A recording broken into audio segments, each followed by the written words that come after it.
All right, rookie minicamp's underway, and we're trying to find kind of those guys that jump out to us. And first and foremost, and we'll get to the guy in the thumbnail here in just a second, but our guy, Isaac TeSlaa, is for real. All the reports are just like, yep, size, speed, strength, hand catching. It's all as advertised and all what we had hoped for when we moved up to draft him. He's the big wild card that we just don't know about. The other draft picks kind of make sense. Interior line, offensive linemen, big guys. Our first round pick kind of seems like a safe pick, but he's the one that's like, what are we doing? But all the reports so far are that he is the man. Wearing number 18, love that. We'll get to him in just a second, but as we look here, rookie minicamp kind of observations, the guy that I want to point out that I think has a real chance to kind of make the team and make something happen, because I've seen this now in a couple areas, and it's a guy that's just kind of an unknown, is Tyson Russell out of Vanderbilt. So reports just kind of like who stood out that you're kind of not really looking or thinking about, and it's Russell. So he was able to knock the ball away from TeSlaa and South Carolina receiver Amon-Ra Brown. It was a good start to his weekend. So out of all the just like who stood out, it was Tyson Russell out of Vanderbilt. He was a 3-star recruit, goes to Vandy. He was there the whole time, I believe, which is interesting because a lot of those guys aren't doing that anymore. As we've been doing this channel for 3-4 years, and this is the first year I can remember being like, dude, this guy was at 3 different colleges. I don't know what to make of that. I don't know if it's good or bad, or it's just the way it is now, but I do think someone that was at a school the whole time really is cool as well, and it means something as well. So why this is important is because if you jump over to our depth chart at corner, one of the good things in kind of the interesting things is that when you look at corner, we've got Terrion Arnold and DJ Reed are our main 2 corners. Awesome. By the way, DJ Reed said he can't believe that he gets to play alongside Brian Branch and Kirby Joseph. I mean, seriously, look at this. DJ Reed, Kirby Joseph, Brian Branch, Terrion Arnold is our secondary. We've come a long way from just a couple years ago when we're battling the San Francisco 49ers in the NFC Championship game, and we've just got nothing out there. We've come a long way. Love that. Then you've got kind of a Meek Robertson as the nickel. Life's good. And then after that, we do have some players, but also some unknown things as well. So Avonte Maddox we get from Philadelphia. We've got Enos Rakestraw, who hasn't shown us anything yet, but he was a 2nd-round pick last year. So, okay. Right? So we've just got some unknowns. And then after that is Rock Ya-Sin, coolest name ever. And it's like, okay, what do we have room, I guess, at the cornerback position for a depth piece. So a guy that shines as an undrafted free agent kind of at rookie minicamp could be something to keep an eye on. However, what made me, when I was looking at this, excited was that starting secondary is so good, and really pumped and really excited to see that. So let me know in the comments, by the way. Let me know in the comments just who you're excited to see play this year, or who do you want to be like, dude, need you to take a step up. For me, it's one of those guys that's like, need you to step up is like one of these guys like Josh Paschal or Levi Onwuzurike or Muhammad. We saw him do some things last year.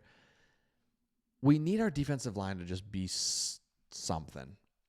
And it just has been okay and been able to hang in there, especially with Aiden Hutchinson obviously being hurt last year. It was like just survive and won 15 games miraculously. I mean, it was just incredible, but we need our defensive line, some of these guys that have been here for a couple years, to really come in this year and be great. Mekhi Wingo, be great. Just be great. Shock us. 2nd year. Broderick Martin, you're probably going to get cut, but just look at all these bodies we have at defensive tackle. We're trying trying to get something going, and so hopefully one of those guys pans out. I don't know if they will. Okay, back to our guy, TeSlaa. Let me pull something up here. Yeah, seen a lot of this right here. Two things that stand out about him right away: his size and his hands. Big frame, 6'4", 214. I didn't see him try to catch the ball with his body one time. Remember, he's a 4'4" guy. 4'4", physical, 6'4", 214. I mean, another inch. I get this is not the same person, but I'm just going to say it anyway. But another inch and 20 pounds more, and he's Kelvin Johnson. That's why Kelvin's Kelvin, and he's not. Kelvin's a beast, and he was just 4'3". But my whole point is, we got a big physical wide receiver that's faster than Puka Nacua. That is a little bit bigger, I think. I think Puka's 6'3".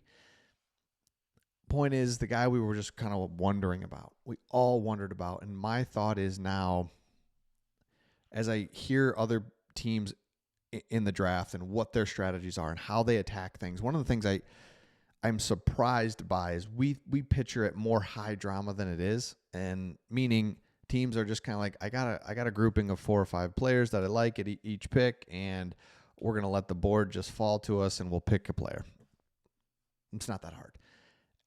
And I agree with that. But then there's also, and I think that's a very smart way to do it. And because I heard the Ravens GM talking about this, you don't know.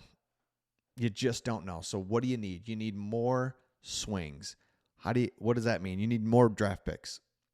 I want a quantity of draft picks, and I want to see if I can hit on them. I don't know for sure. Do our best, but we just need as many draft picks as possible. And I think that is the right thing to do. And I really think that's how you have to operate, because you just don't know. And the other side of things, Brad Holmes, these last few years, is like, that's my guy, and I'm just going to draft him. What do I need? And I feel like someone's going to pick him here before he falls to us. TeSlaa is the perfect example. He's not going to make it all the way to the end of the 3rd round. Let's go all the way up and take him. Don't care. And initially it's like, geez, man, let's just wait. Maybe he falls number 1, and if he doesn't, then let's draft somebody else. Like, what the heck? However, the Lions, you just can't. If you hit on a draft pick, it is so invaluable. So if you feel very, very, very strong about somebody, you got to do it, because I was showing you, look at what drafting well does and what it doesn't. Perfect example here is on the defense. Kirby Joseph, boom, Brian Branch, Terrion Arnold, all just those 3, like absolute stud draft picks taken in the 1st, 2nd, and 3rd rounds of their respective drafts in year 2022, 23, and 24. Home runs, starters, anchors on our defense, going to literally part of carrying us to a Super Bowl one day. And then there's Broderick Martin. Will get cut this year. And it's just like, dude, imagine if he was a stud. We picked him in the 3rd round. He's an absolute stud. He's our defensive tackle, anchor, monster. Picked him in the round 3 of 2023. No, that's not what it's going to be. And so if you've got that absolute, like, I just think this dude's going to be an absolute stud, then it's like, go get him. Go get him no matter what. Do whatever you got to do. So I see both sides. That's why it's fun. That's why there's strategy to the draft. But we've got a stud from all reports already. Like, it's, yep. You can just see it right away. This dude's going to be awesome. So let me know your thoughts in the comments. Who are you excited to see this year, and who do you just really hope just kind of takes that next step that we really need in order to carry us to the Super Bowl? Let me know your thoughts, and we'll see all of you on the next one.